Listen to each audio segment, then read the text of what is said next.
What is up, everyone? It's Quinn here, and in this video I'm going to be going through my Week 11 running back start sits, talking about every single Week 11 matchup, talking about every single fantasy-relevant running back, and then listing them as either a start, fringe option, or a sit.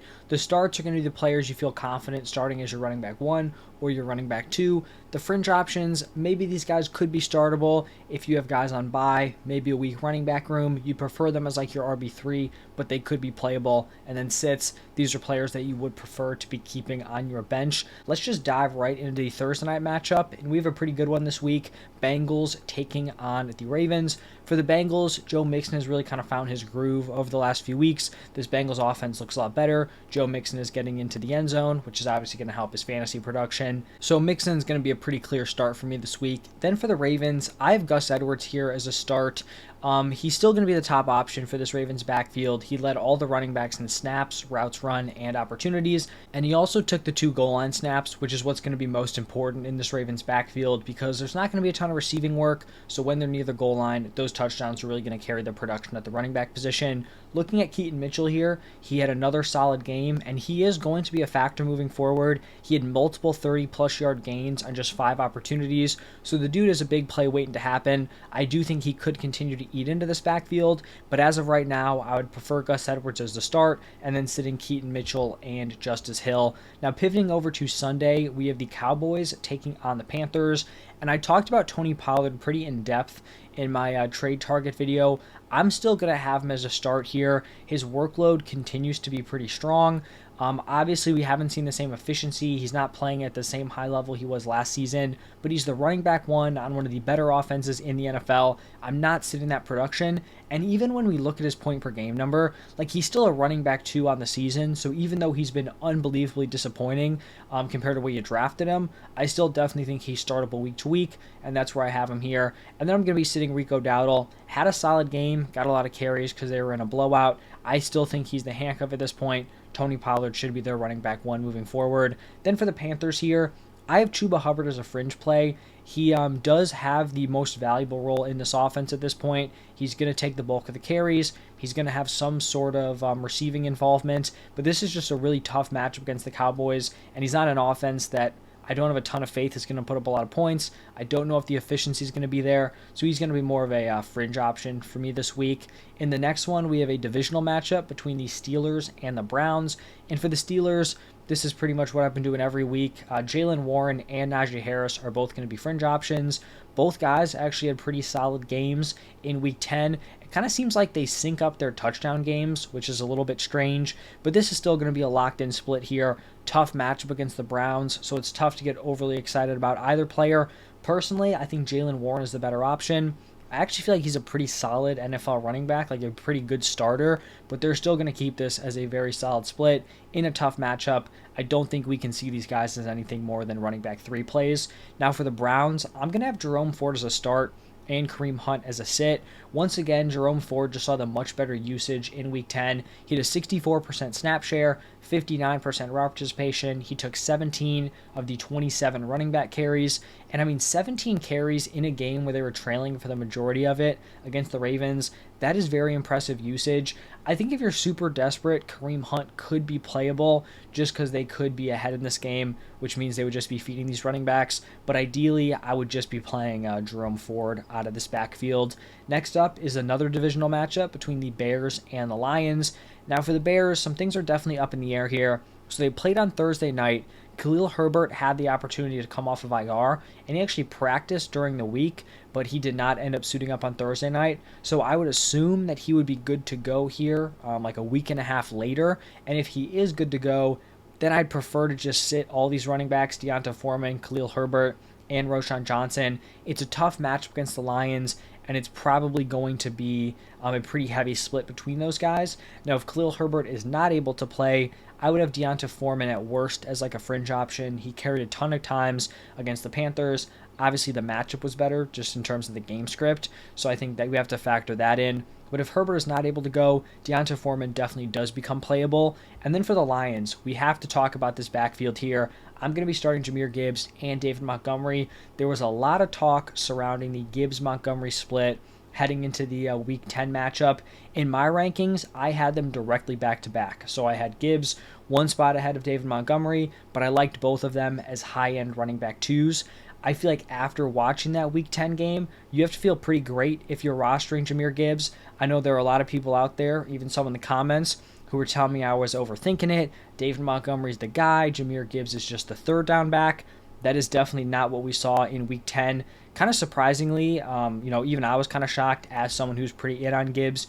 He led the backfield with a 58% snap share, had a 64% route participation. The routes kind of make sense, even though it is high, but I was not expecting him to take more snaps than David Montgomery. Jahmyr Gibbs also led with 14 carries to 12 for David Montgomery, and then Gibbs was targeted 5 times. David Montgomery was not targeted once. I think probably the biggest surprise of this entire game was Jahmyr Gibbs taking 4 of the 7 goal line snaps, and it's not like he was in there and he wasn't able to perform. He went in there, took 4 of those snaps, and it led to 2 goal line touchdowns. So he got the goal line looks. That's where the touchdown upside is going to come from, and he converted on 2 different drives. So I do think at this point you have to view Jahmyr Gibbs as the better option moving forward. I don't think he's going to consistently take like 50+% of the goal line work. I still think they're going to have David Montgomery have that role, but the fact that Jahmyr Gibbs is at least going to have some opportunities, like if Jahmyr Gibbs goes out there, rips a 30-yard run, it definitely seems plausible that they're just going to keep him in here, let him get the touchdown, as opposed to he rips the run, and then David Montgomery's just in there to like vulture these short touchdowns. So I think that was a great look for Jahmyr Gibbs. And I just think also his receiving role is just clearly superior to David Montgomery. The way I was looking at it heading into this game was like Montgomery's going to have the touchdown upside.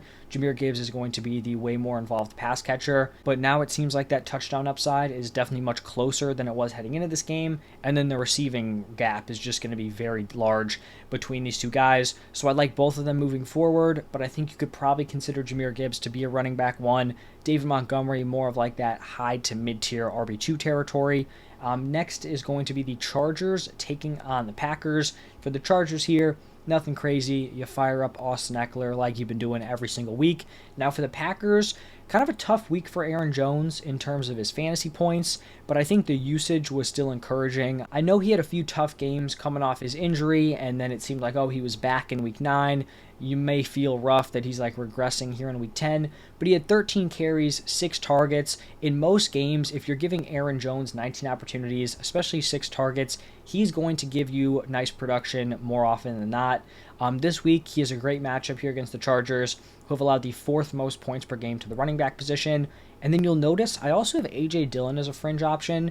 I just mentioned the nice matchup, and A.J. Dillon has actually scored 9 or more PPR points in 4 of the last 5 games. Not a crazy high bar, but if you're desperate, that's not bad for like an RB3 option. And even with Aaron Jones having an increased workload over the past 2 weeks, A.J. Dillon has still averaged 11 opportunities per game during those 2 matchups, so he has still been involved.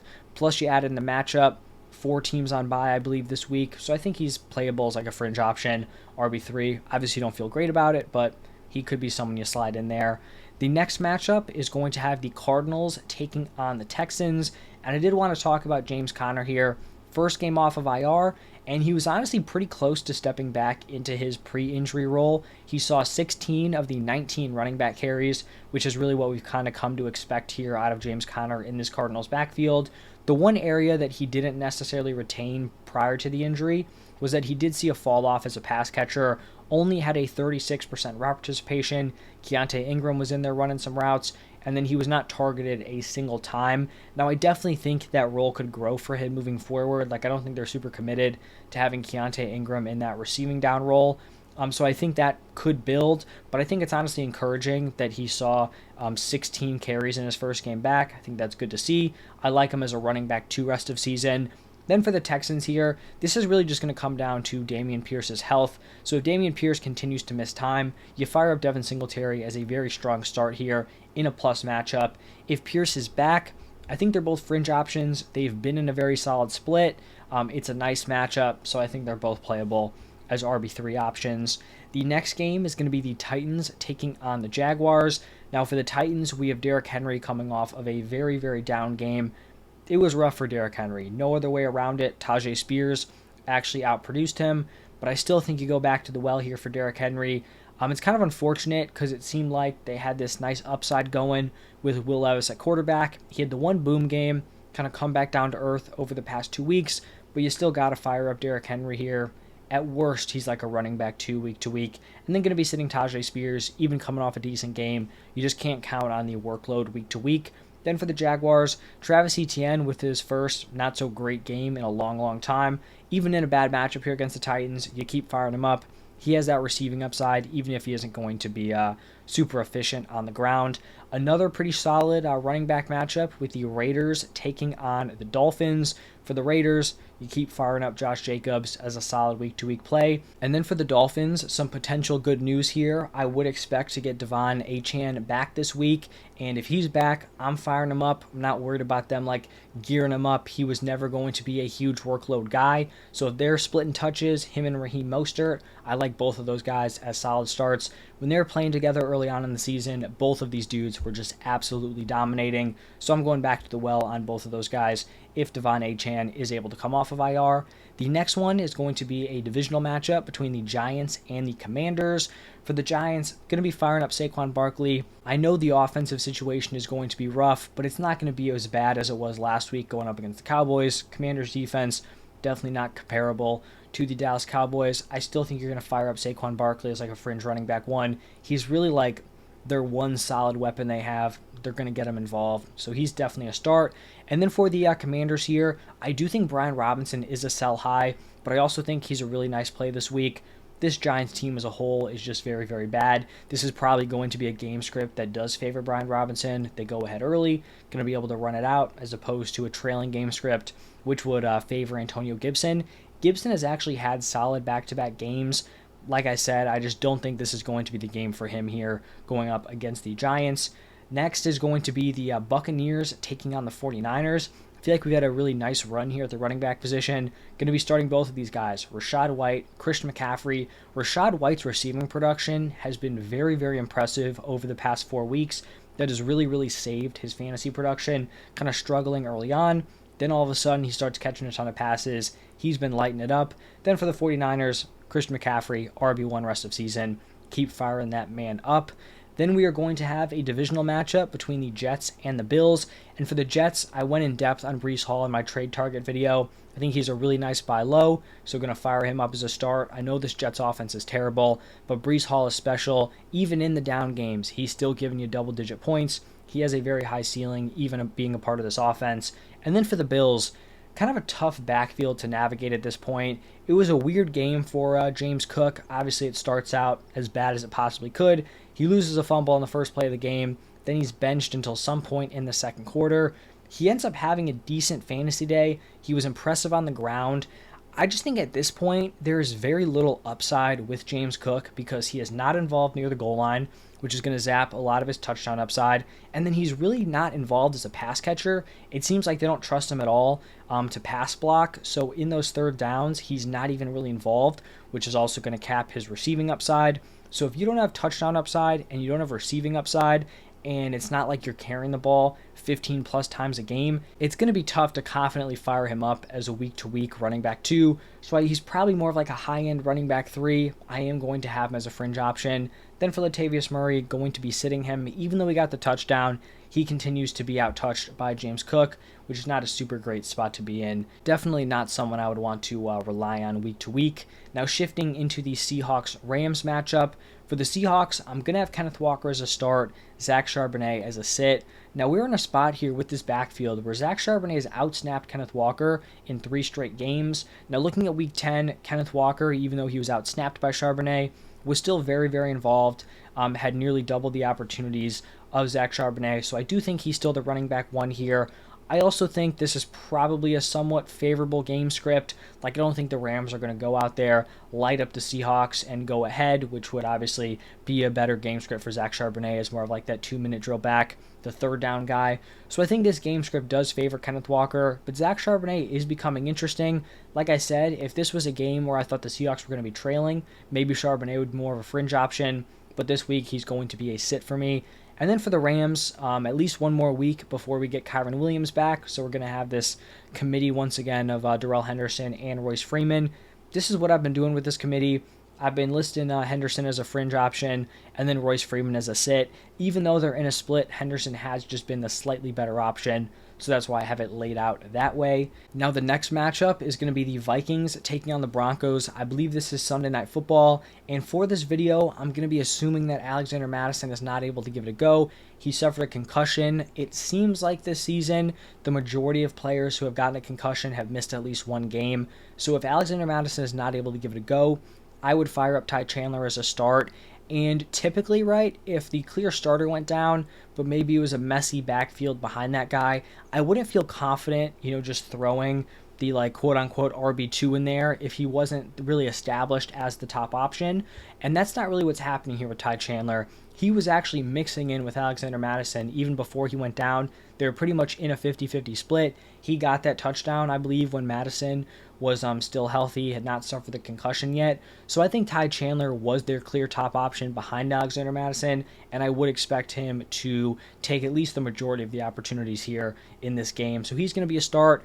If Madison's able to give it a go, just a situation we're going to have to kind of reevaluate later on in the week. For the Broncos, I feel like this is pretty clear. Javonte Williams starting to kind of come alive here. Really nice fantasy game against the Bills. I think he's going to be a really nice RB2 rest of season, sitting those depth options, Samaje Perine and Jaleel McLaughlin.